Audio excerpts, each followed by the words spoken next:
Good morning, everyone. Welcome to GetGlobal. For those who are out of town, welcome to Los Angeles. Just as a reminder to make sure you're in the right room, this is the Southeast Asia Super Session. We're going to have a super time together. This is actually a sort of nice and small, intimate audience, so I'm very much looking forward to our discussion and conversation today. As you can see, I have worn my mango and papaya orange in honor of the region, so don't say I didn't do anything for you guys today.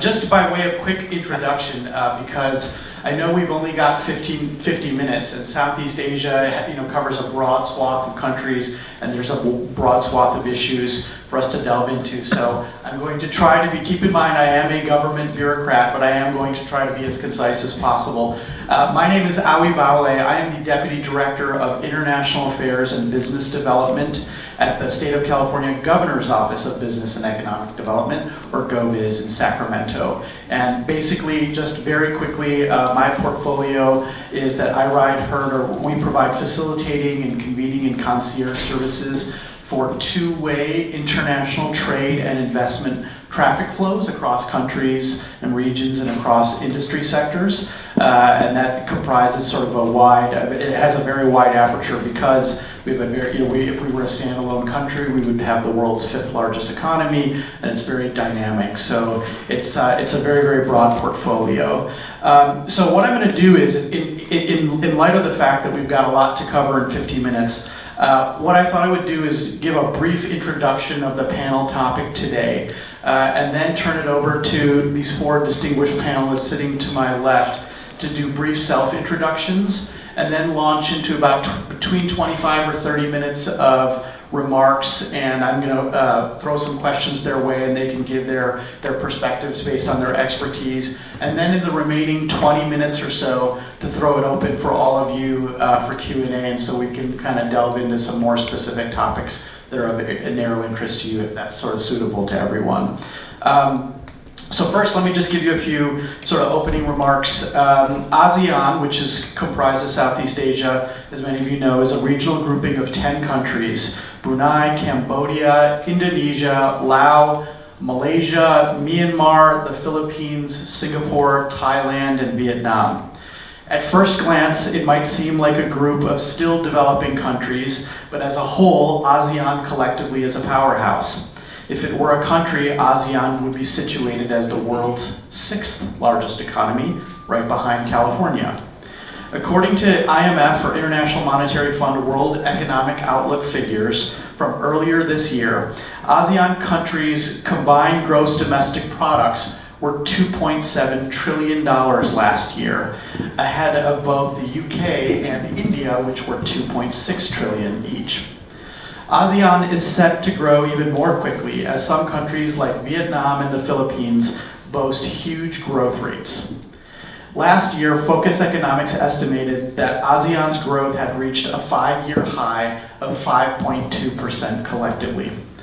Part of that fast growth is because of ASEAN's population demographics. It has the world's 3rd largest labor force of more than 600 million people, which is obviously less than India and China, but more than the European Union and the United States.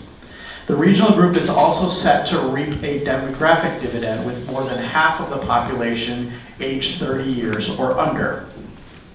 With that broad overlay, and courtesy of the knowledge and perspectives of the experts on this panel, we're going to have a detailed discussion on the opportunities and challenges for exporters to the region and those who wish to expand their business operations there generally.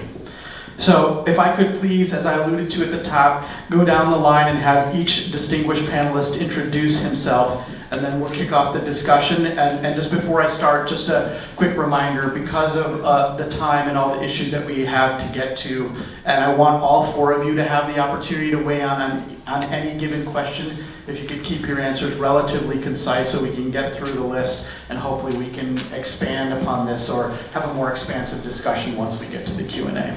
So please. My name is Eric Van Lewis. I'm the founder and managing partner of Wavemaker Partners. We're an early-stage cross-border venture capital firm, dual headquartered here in Los Angeles, specifically in Santa Monica and in Singapore. We've got about 300 million AUM, assets under management, and about 23 people in our team. My name is Dane Chamorro. I'm a senior partner for control risks, and we help companies in our markets like those that we were just discussing and solve problems when they get there. I'm Michael Riati. I'm with the family office of a group, a Asian conglomerate in Indonesia, Singapore, China, Hong Kong, Korea, and the US. We invest in a very diverse business, from real estate to healthcare to retail, media, and I cover our US business today. Thank you. I'm Mark Mealy. I'm with the trade association called the Us-Asean Business Council. We're an organization that's been around for over a quarter century. Our headquarters is in Washington, D.C. We also have offices in 6 of the 10 ASEAN countries. We primarily work with over 150 different American companies that do business in either one or multiple ASEAN markets in 4 really key areas. 1, we support their government relations work. 2, we provide a lot of access to information. 3, we do advocacy as opposed to lobbying. And 4, we spend a lot of time just trying to raise awareness about the opportunities for businesses, for United States businesses in Southeast Asia. Great, thank you all 4 of you, I appreciate it, and welcome to you as well. So why don't we start, let's kind of zoom out to a broad item, and then I think we'll treat this sort of as a funnel that will get narrower and narrower and more granular and specific.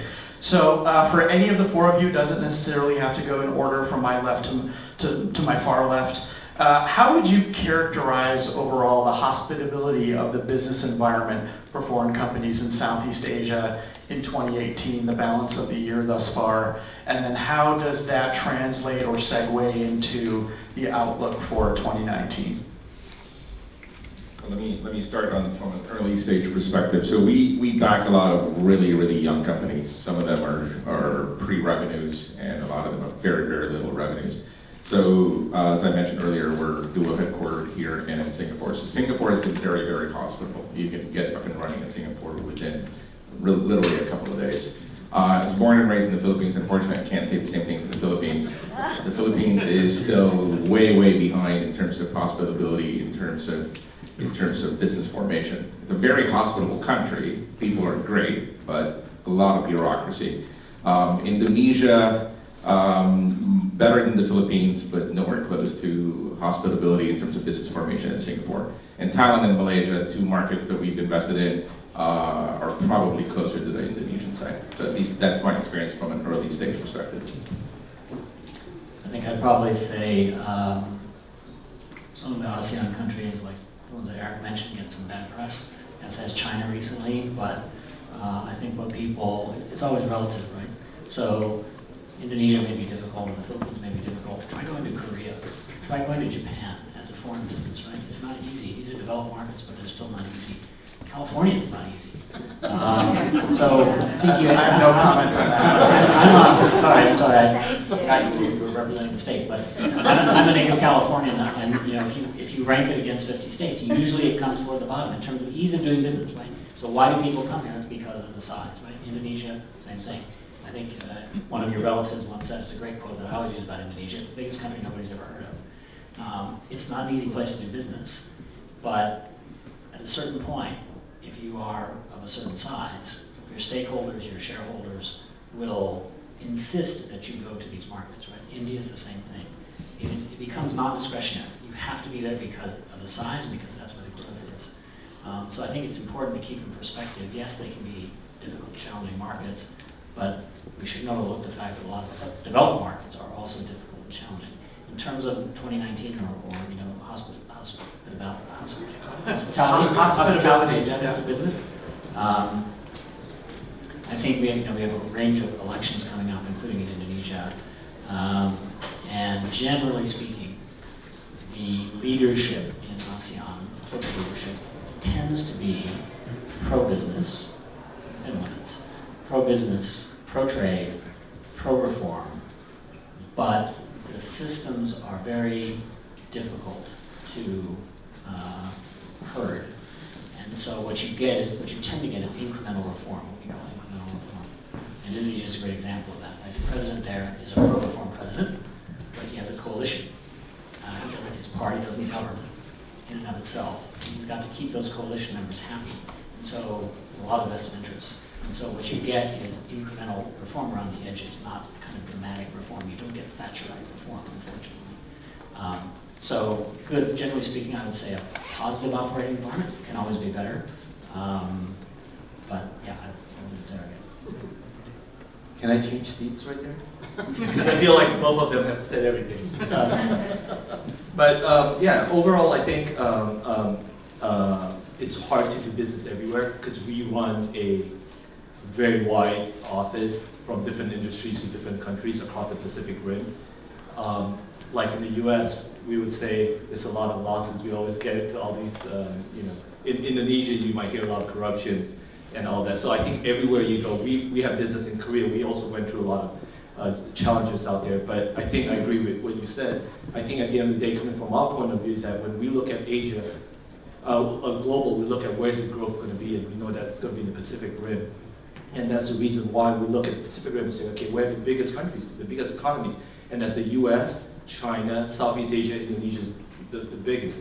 So you look at this golden triangle and you know that this is where the economies are and where the global markets like Singapore, Hong Kong, Tokyo, where those are the capital markets. So that's how we looking at the region. But yeah, I mean, there's going to be challenges everywhere. It wasn't that easy. Everybody would be, be smiling. But I think the way we have done it is that we invest in people, we invest in the ground. We have offices in all these different countries. We have offices today in Indonesia, Singapore, Hong Kong, Korea, even in Los Angeles. So I just relocated back to the U.S.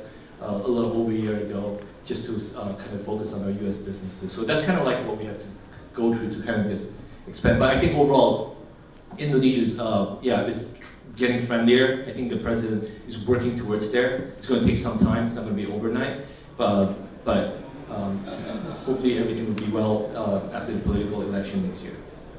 Just to chime in, I think number one for Southeast Asia, the United States, investment from the United States is the largest source of FDI for the region.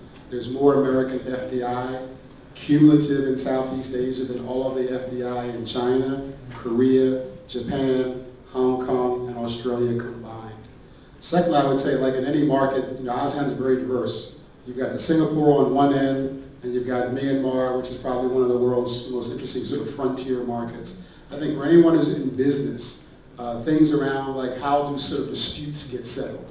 Where would you want to be, or the best place where you can pursue opportunities, but also when things go wrong, where you find the best protections? It's no question Singapore is probably the best place to really locate yourself, and that's what many of the larger multinationals do.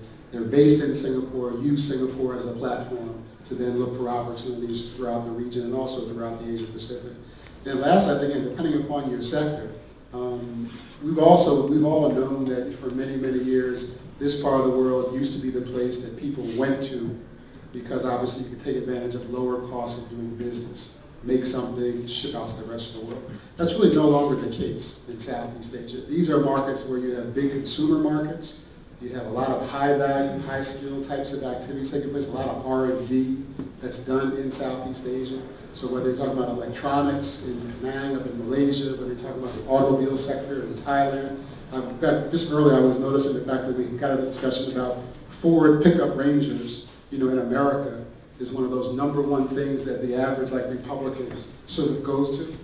A lot of folks don't realize that on a per capita basis, the number one buyer of Ford pickup trucks in the world is Thailand. How strange and unique is that? I don't know if that means the Thais are more Republican than Democrats, so to speak, but it's an interesting little fact to it. But nonetheless, I think bottom line, the growth is there, the demographics are there, the other structural dimension of the patterns of rural to urban migration really created the next generation of demand for different types of services that you always see in those kind of things. Make Southeast Asia really one of the best place as an entry point for Americans who want to do more in Asia. Thank you, Mark. I actually want to pick up on the theme that you just happened to allude to. And Michael, by no means are we going to go my left to my right. Anybody can jump in any order. When you talked about maybe sort of destroying the common perception or notion that it's all low-wage, low-tech, sectors that provide opportunities, that it's just the opposite in many cases. Just to kind of drill down into that further, I talked about the business hospitability in the region, and for the economies that are thriving in your estimation on that particular score. I wanted to ask, do you think that there is a secret to within those 10 countries, that there's a secret to their sauce, so to speak, and there are particular industry sectors, that would constitute sort of ripe fruit for international business expansion? I just realized I used 2 food references in that question right before lunch. Yeah, that's probably not a smart idea. So, but please, anybody. Maybe just to get us started, I think if there's one country in the region right now, because again, California, people should realize California is already doing about 12 to 13 billion in exports of goods to Southeast Asia per year already. So Malaysia, Thailand, Vietnam, Indonesia, already over $1 billion a year.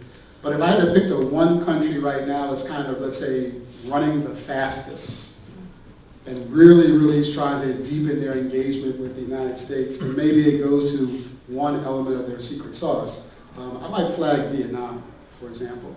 And one of their elements of their secret sauces, and we're not doing value judgments here of their politics, is the fact that the nature of their political system and their bureaucracy kind of allows them to be pretty much focused on some of the things they want to do. So for example, I referenced the fact that the one country in Southeast Asia, even in this current environment that we may come back to, that is more aggressively either negotiated or concluded negotiations for free trade agreements around the world. Vietnam is probably right now #1, maybe it's probably Singapore a close second, in fact. So Vietnam is, it's almost like from the top down, they're saying, we're clear that the way we're going to continue to maintain these high rates of growth that we've seen is that we're going to put together the best network of these preferential free trade operations, trade agreements that we hope that investors, that business people all over the world will say, wow, if I'm in Vietnam, not only can I access this 100 million people market, but I can also tap into the region and even some of the FTAs which they're doing right now. So I think it's kind of exciting to see how Vietnam is really running fast towards us. So Mark, if I could just add to that, I don't necessarily call it a secret sauce. I think it's obvious. It's basically a very young population. If you look at Indonesia and the Philippines, those 2 countries don't have to export, and they can still grow at 7 to 8% per year. It's 2/3 driven by domestic consumption. It's a very, very young demographic. As we mentioned today, a good chunk of it is below 30.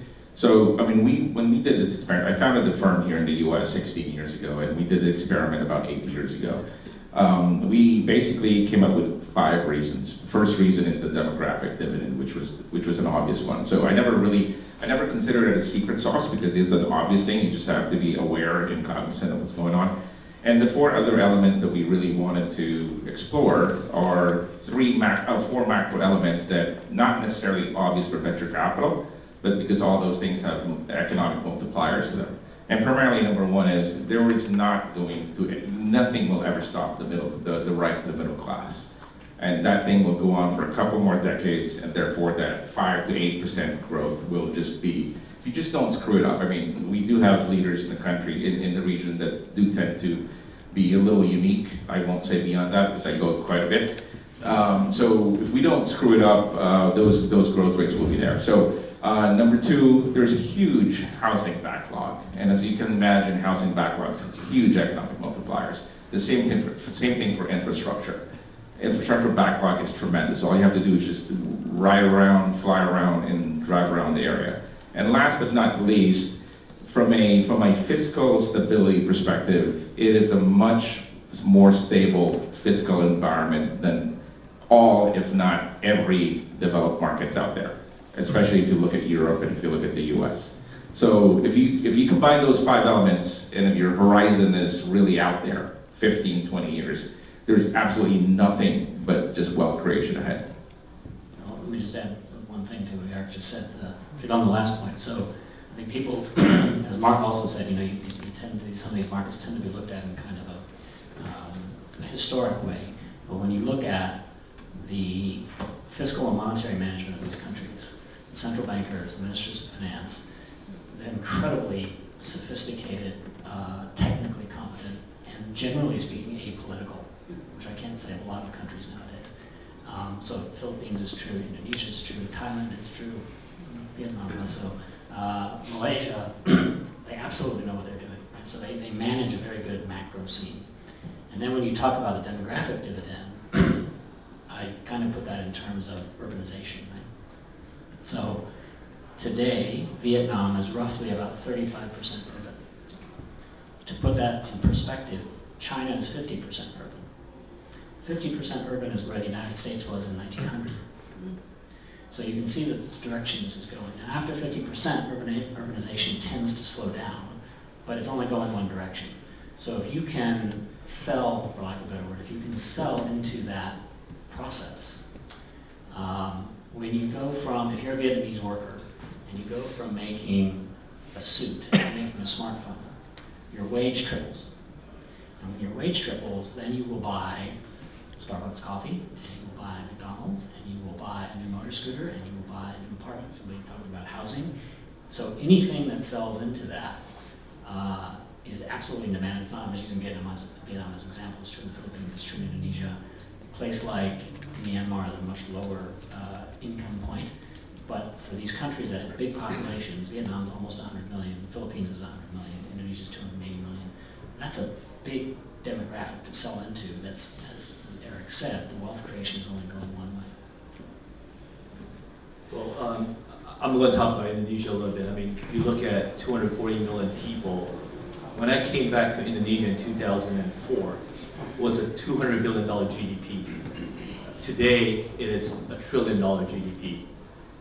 And in the next 25 years, if it's growing at 5% a year, I mean, we're going to be hit about close to 5 trillion of GDP. We'll probably be like number between 5 and 7, if I'm not wrong. I looked at the ranking before. So it's going to be a very big economy, and wealth creation is about 2 to 3 times of GDP. So you could imagine all the wealth that's being created in just one country, not alone talking about the whole ASEAN. So I think that's where the opportunity is. Thank you. And I actually want to pick up on some of the comments that were just made, especially Dan, you made references to Japan and South Korea and India and China, et cetera. So I'm actually going to tie to sort of narrowing the funnel and tying two related questions together. So would all of you characterize Southeast Asia as an optimal gateway to Asia for U.S. companies, especially for small, medium-sized enterprises over the possibly more saturated markets of their two giant neighbors to the north, if I could classify it that way? And then I guess the other side of the coin is, are there particular pitfalls for U.S. companies in creating a nuanced business strategy for a regional bloc? Even though we talk about 600 million consumers, more than half over 30, but I think it could be reasonably argued that the differences between some of those countries vary. There's a greater variance than, for example, the members of the European Union. So if you want to sort of take those together, those two questions together in any order, please. I'll jump in just to break up the linearity. Is it an easy first step? I think that was your first question for American companies. I think again we have to take ASEAN apart. So Thailand is a very well-developed market. They're used to dealing with foreigners. They have a strong bureaucracy in a good way, with a competent bureaucracy. It's a sophisticated market. It's also relatively saturated, right? And it's relatively wealthy. So those things kind of go hand in hand. Eric mentioned, how easy it is to set up a company in Singapore. It's relatively true in Malaysia. You have a decent legal system. Again, pretty much saturated, wealthy, wealthy per capita income. Speaking English. Sorry, speaking English. Yeah, you have common law system. So those are relatively easy. So it's hard to kind of take it as a block because there's a different, to your point. My takeaway would be that, and somebody said this yesterday actually in the India session, American companies are not patient, and they don't do nuance well. So part of that comes from having the biggest market in the world, as your base, right? And the comparison was made to European countries, which come from a diverse place. You can't sell to a Greek the same way you would sell to a Norwegian, right? So European companies kind of do that. They kind of have that ingrained in their DNA, and American companies don't as much. And also, most European economies are quite small, so they have to sell outside their borders. This was the best example of that.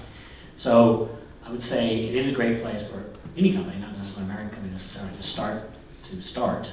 You have to choose your place well. Even in bigger countries like India, you can have a great experience if you go to Gujarat, and you can have a disastrous experience if you go to UP or someplace like that. There's a huge degree of variety. The same is true in places like Indonesia, which are federal by nature, and so how you invest there and what you invest in is it's really critical to do your homework and get it right. But yeah, it's not a block, and I think, frankly, as American companies, we could do better at recognizing that it's not a block, and you do have to have a nuance, and you have to be patient. These are not places that move quickly, right? It's slowly, and they sense impatience, and sometimes that impatience can work against you because they can take advantage of it. I would chime in. I think that as some of the strengths around entry points, for the region, I would highlight three things. Number one, I think there's a good amount of resources that are available here to American businesses, particularly small and medium-sized firms. Most of the governments have actually officials stationed here in the United States, East Coast, West Coast, whose only job is to basically help Americans look at opportunities, explore them. My good friend here in the row two here from the government of Malaysia is one such example. Anyone interested in Malaysia, you got a resource right here who would like to talk to you about your interest in Malaysia, for example.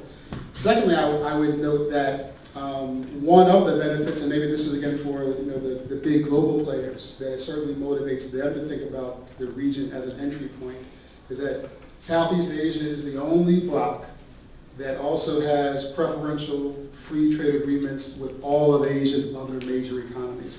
Now that doesn't mean it's simply hunky-dory if you're based in Singapore and therefore you can do anything you want in India, for example. But relatively speaking, if you're trying to operate in India or you're trying to operate in China, relative to sitting here in California, you may find advantages depending upon your product or service if you're doing that activity based in Southeast Asia, which I think, again, this can be an appealing entry point opportunity for the region. And last but not least, I would say this, and as you correctly noted, this is not one block of 10 countries. These are 10 countries that all have unique quirks and realities to them that are in the process of trying to form an economic community. Not to be confused with the EU, because they're very, very clear they don't want to be a EU. And I think that's smart on their part. But nonetheless, depending upon your industry or sector, there has been some tangible progress made on actually making a more of a holistic market environment for you, for a company in a given time. It's not uniform. So for example, if you're in the accounting space, the opportunities for you to do accounting types of services in local markets is actually much more available today than it was 10 years ago. That's not the same in every given sector. So I think, again, understand you got to do business locally, but there are opportunities, I think, to use your local presence in the region to also do things regionally. So again, from a venture capital perspective, I think it's an ideal gateway, primarily because I look at Northeast Asia, primarily Japan, Korea, and Southeast, and China are somewhat played out for early stage guys like myself. So, and on a very, very simplistic basis, you can survive and thrive in Singapore, Kuala Lumpur, and Manila without speaking their local language. And that is a huge advantage. Not so much Jakarta yet, but Jakarta is getting there. And Bangkok's tough, but the fact that you can, to Mark's point, it's not homogenous, 10 different markets, 10 different ways of selling. But it's a good and the bad because you can thrive and survive without having to integrate as much. But at the same time, there's a natural barrier to entry that not everybody can go in because of those natural barriers that they have, to Mark's point. So yeah, I think it's a great place to start Southeast Asia. And if you're just getting to Asia right now, China, Korea, Japan, probably played out. Maybe I can share a little bit because we operate in so many different countries. We didn't come into all these places overnight.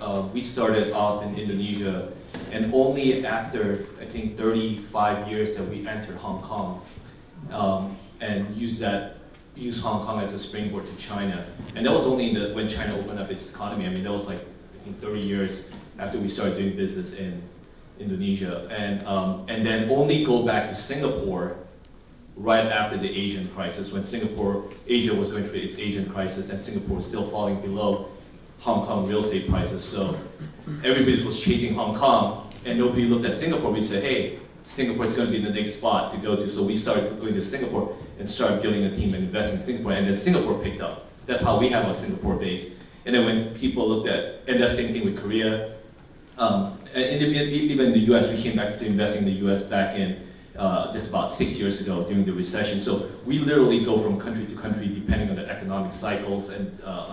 But every place that we go to, we actually do spend a lot of time. I mean, we've been in a lot of these countries for more than 20 years, except for the U.S. We've been in and out, but everywhere else it's been a long time. So I don't think, if you want to come to Asia, very welcome to. They're all very different, but it's also, you have to take consideration of timing. And also different industries, like you suggested. We operate a lot of industries. For example, we don't operate our retail business in China.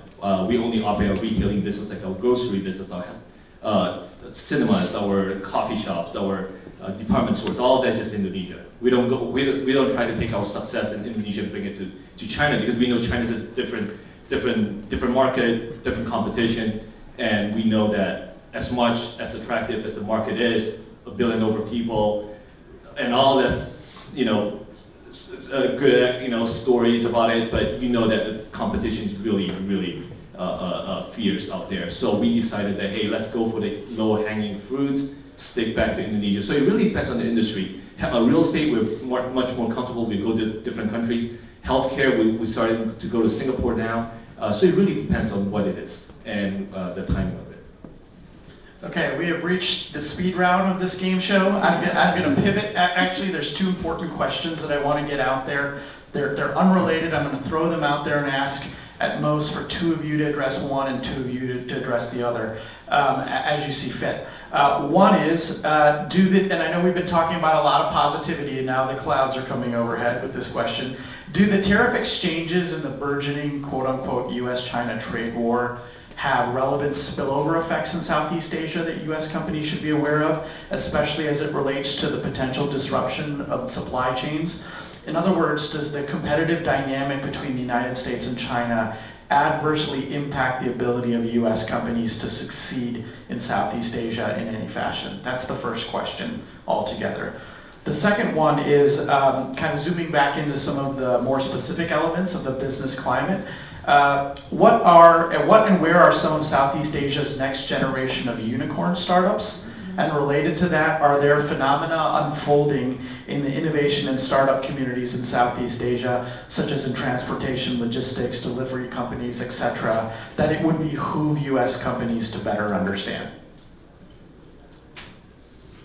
We 2 of us pick one and 2 of us pick the other. Flip a coin if you'd like. I'll do this, the unicorn. Start, go ahead. Yeah, that's a good place to start. So the two most visible unicorns in Southeast Asia that's probably well known in the U.S. are Gojek, which is an Indonesian company. I don't know if Michael's been an investor in that one, and Grab, which was originally a Malaysian company, but Singapore claimed it by throwing a lot of money into it. So those are the obvious ones. There's probably a couple that, in our opinion, will be headed towards there. So there's a company that got started in Thailand called Zilingo, but is now doing a lot of business in Indonesia. And it's a marketplace. It's a marketplace for a lot of these kiosks. If you guys have been to Thailand, the night market, the sort of flea markets in the Philippines, those guys don't have any digital footprint. And she is taking all that and taking it into the marketplace. So I think in the next 12 to 24 months, I think that's going to get a lot of press in terms of its internal valuation, in terms of the traction. There's another company in Indonesia called Mocha. It's a POS system that's tracking quite well. Sequoia-backed. We seeded that thing about 2 years ago, and it's getting a lot of traction. So those are the 2 names that I'd like to put out there that I believe will be sort of classified as the so-called unicorn status in the next 12 to 24 months. Can you repeat the first one, please? Zilingo, Z-I-L-I-N-G-O. To the first question, how does the U.S.-China tariff dynamic, how's it playing out in Southeast Asia? I would point to a couple of things.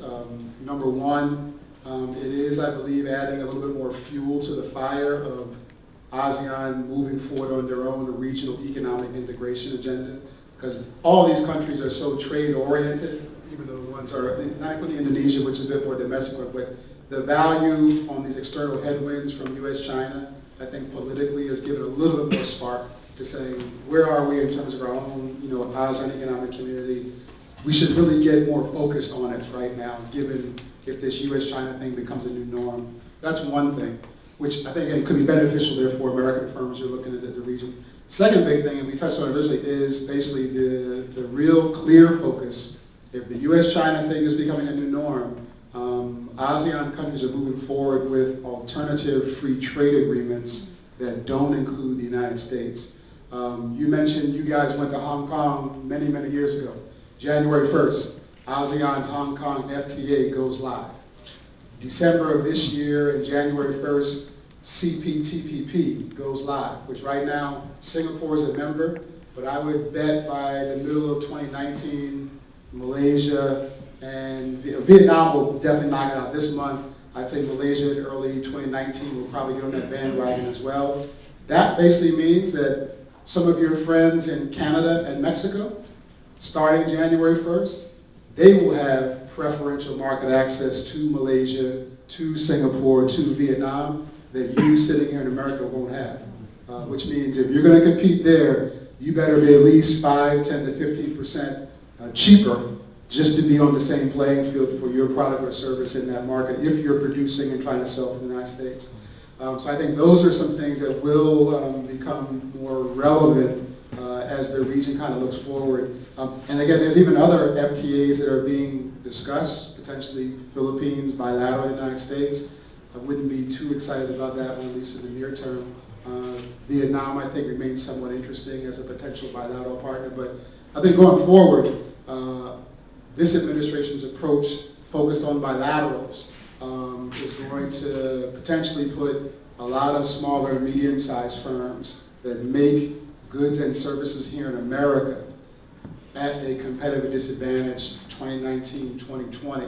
And as we discussed in one of the earlier panels, it's probably up to people in the American private sector. We know the farmers, when they started losing those soybean contracts in China, raised their voice.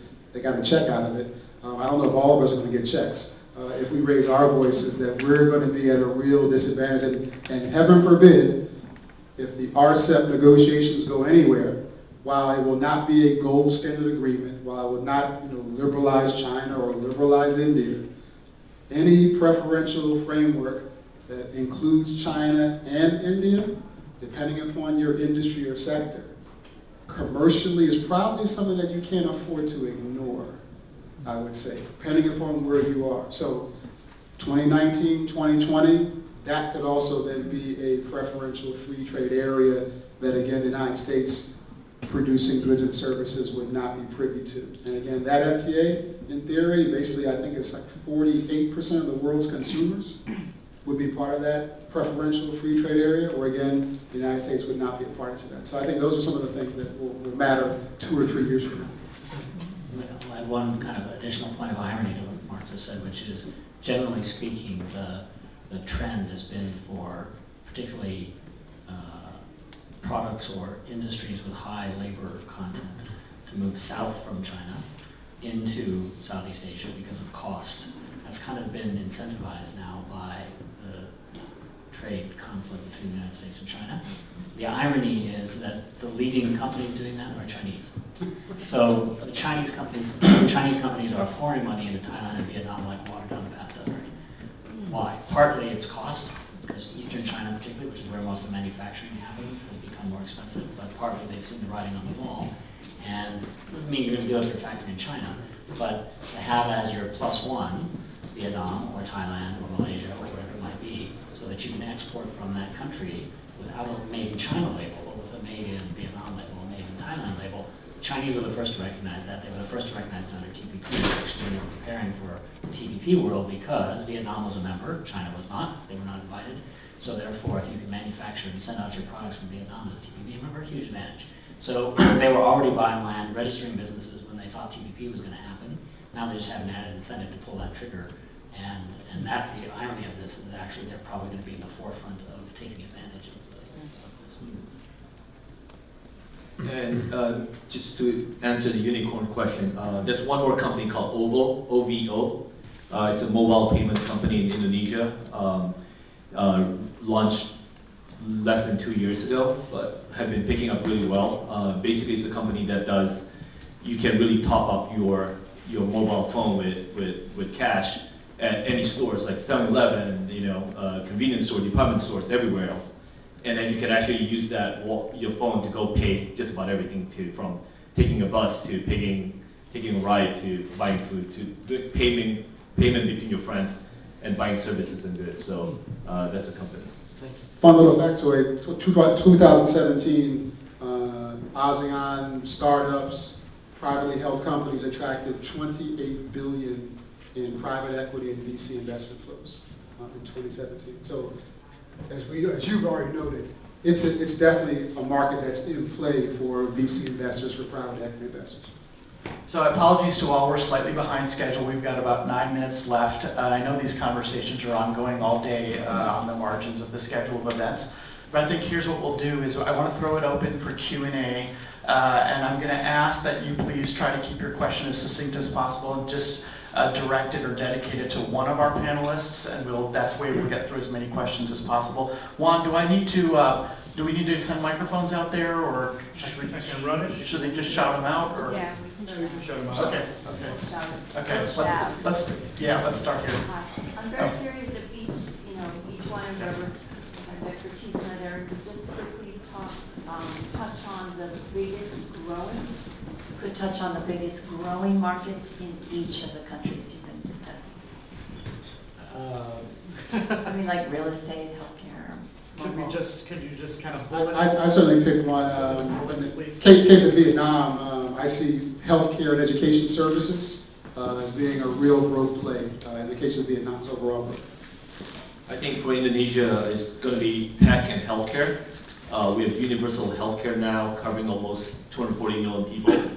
We don't have enough healthcare infrastructure, hospitals, and all of that. So I think there's a backlog of supply right now. So. Yeah, I think I'd echo that. Healthcare, education, consumption in general, those are no-brainers. Yeah, same. Consumer for Indonesia and the Philippines, and we do a lot of enterprise stuff because we'd like our company to be able to export globally as well. So Singapore's picking enterprise, but consumer markets are definitely Indonesia, Philippines, and Vietnam. You can have a market. You can have a huge business with those 3 countries alone. To the lady in the orange scarf, it looks orange from here under the lights. I'm not sure if it is. I'd like some concrete suggestions on market penetration for small, young companies, not companies that have the resources to set up a facility in the region. And I do need to give you 2 seconds of background. I run a young healthcare company that includes a compounding pharmacy, which means that we can make small batch medications made in the USA. Both I and the founder have done extensive work previously throughout Asia, including Southeast Asia. We've had great conversations, extensive work on compliance and logistics, and we have not in a year and a half been able to trigger even one of these key relationships into an actual sales and distribution relationship. So I'm wondering what other techniques we could be using, and other small companies that are unable to put people on the ground.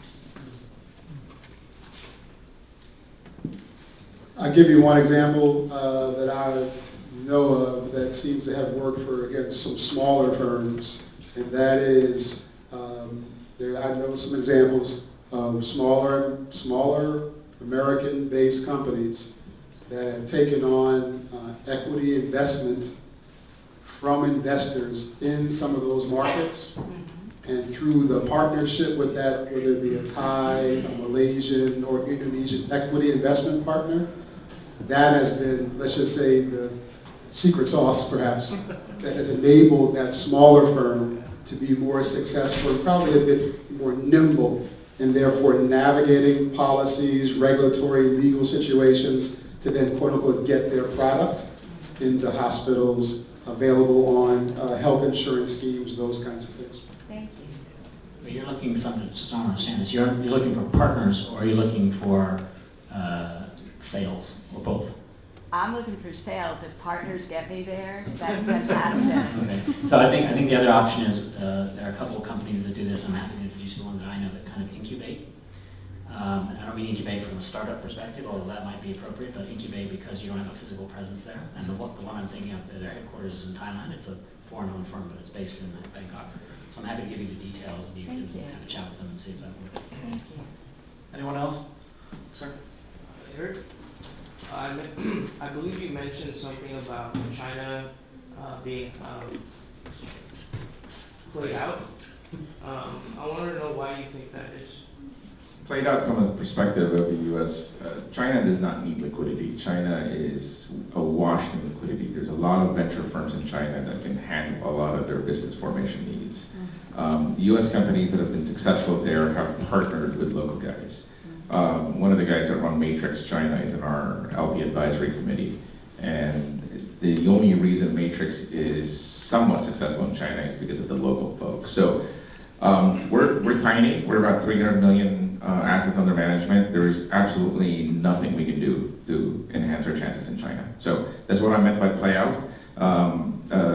Korea, I view it as the same thing. There is sufficient venture capital in the early stage to be able to take care of our own needs. And Japan is a very mature market. There's very little early stage activity in Japan. So that's what I meant by played out. There's still plenty of opportunities to create wealth down the road. But if you're just getting into it now, chances are you're probably a little late. So sorry, I'll just add that. So Eric's talking about, from a venture capital perspective, right? There are sectors in China that you can still play in. Domestic security is one, if you put your ethics aside. Defense technology is another one. Clean tech, clean air. I mean, just look at the air in most Chinese cities or India, right? That's a huge thing. So there are sectors you can play in, but I completely agree with Eric. They don't need money. They haven't made money for a long time. And so unless you're bringing something to the table that they really need, which tends to be technology or know-how, not capital. The gentleman on the far right? Yes, sir. Hi, Mark. I'm particularly, in the panel in general, interested in reactions to the Trump administration's efforts to encourage greater investment by U.S. companies in infrastructure in the region and the passage of the Build Act and so forth. Whether the panel feels that that will be something that companies will react to, and what do you need to get U.S. companies deeper into infrastructure projects in the region? Can I please ask just one of you to address that? Sure, I'd be happy to. I mean, I'm sitting in Washington, so I'm in a lot of these. We're at a very early stage. It's very healthy to see some regard finally something that the administration is basically putting some resources behind in a platform of engagement. In other words, not just talking about tariffs, but saying we want to actually try to facilitate opportunities for more Americans to do more stuff and to compete more effectively in the region. The challenge, of course, is going to be in the infrastructure space. We all know nobody writes checks like China, or even the Japanese, or even the Koreans, so to speak. So, we've got the Build Act, which is $60 billion. We've thrown, so we got maybe $100 billion worth of resources to try to say American companies and government are trying to be an alternative partner for infrastructure project development.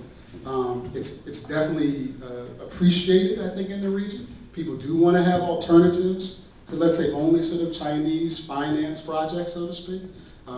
Execution is going to be key going forward. And obviously, I can tell you right now, the U.S. government, as we speak right now, really needs to hear from the business community as to what would really actually help level the playing field for competing for an airport project or getting, an opportunity to do a power plant, so to speak, whether it be engineering or design or whatever. So that's actually things that are going on right now. I think, Juan, do we have any, I know it says we have 30 seconds left. Is that a hard stop? Is the ejector button going to get hit? Just checking. Anyone else? Yes, sir? So I run a non-developed portfolio for global governments for my clients, right? And so I'm always interested in figuring out which governments are trying to become market makers. So you're looking at Gibraltar, you're looking at Switzerland, all these companies are really enabling that innovation. So in ASEAN, which governments would you say are trying to be the market makers or most friendly to industry? I think Singapore is definitely so Singapore is really it's there's the whole cliche that the Philippines should not be in Asia, should be in Latin America. Singapore should not be in Southeast Asia. Singapore should be a very developed market. So Singapore is, I don't know if you've been to Singapore lately, but it is a very, very friendly city-state, very safe, very mature legal system, and it is the place to domicile anything and everything in Southeast Asia. Outside of Singapore, like I'm thinking like Myanmar, Thailand. I would Cayman Islands. We all are aware of the fact that there is a probably multi-trillion-dollar global Islamic capital market industry in this world. Malaysia is one of the places where you certainly look at because of the infrastructure, legal, talent, institutions that are all there. I know American companies that take advantage of both the traditional Western capital markets as well as Islamic capital markets in Malaysia to finance their businesses, and they're not Muslim. So obviously Malaysia is somewhat unique in that regard to have been two well-developed sort of financial systems. Did I see another hand somewhere in the back? This gentleman. Yes, please. Yeah, so I have a question for Michael in terms of market expansion. What kind of resources have you found to be most helpful when you're exploring, doing due diligence on a new market, doing, preparation ahead of time, finding local partners? Coming to Asia, When you're expanding into different Asian markets. what resources? That you found helpful. Word of mouth, relationships. I think that's the most important.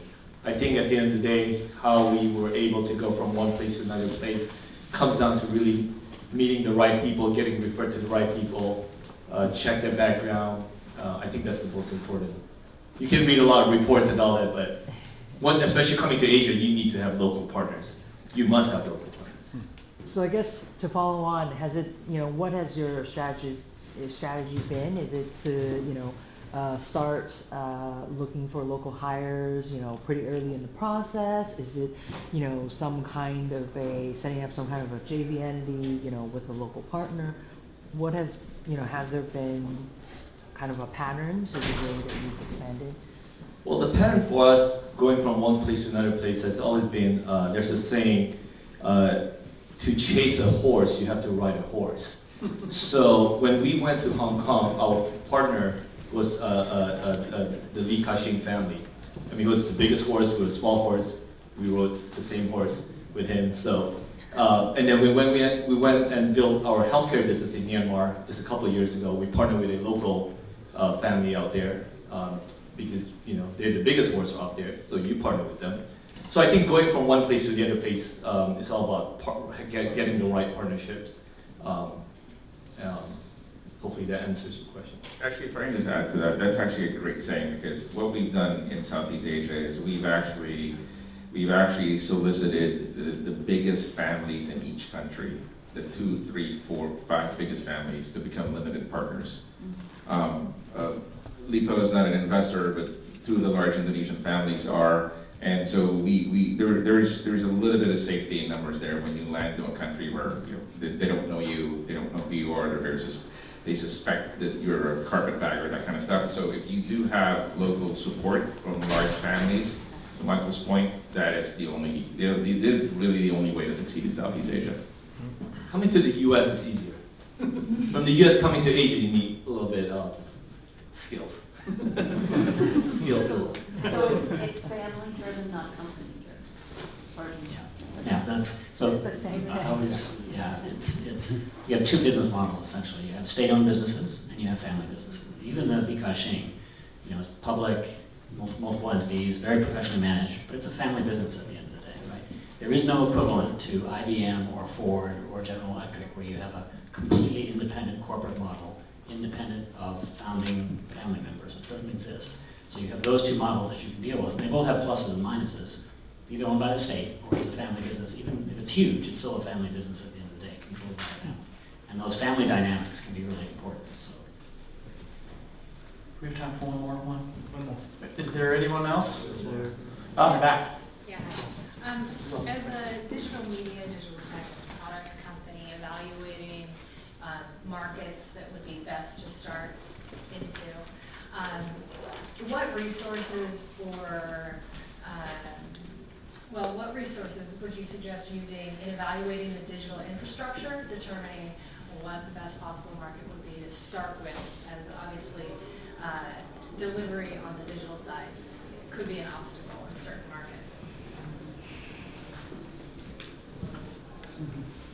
Singapore. A lot of the Aside answers, from Singapore. a lot of the answers are Singapore. No, it's an interesting. I mean, the e-commerce, broadly speaking, and the digital economy Yeah. is really growing rapidly in the country through payments, so many fintech, so many other areas. So you are right now in a period of a lot of legal policy and regulatory flux.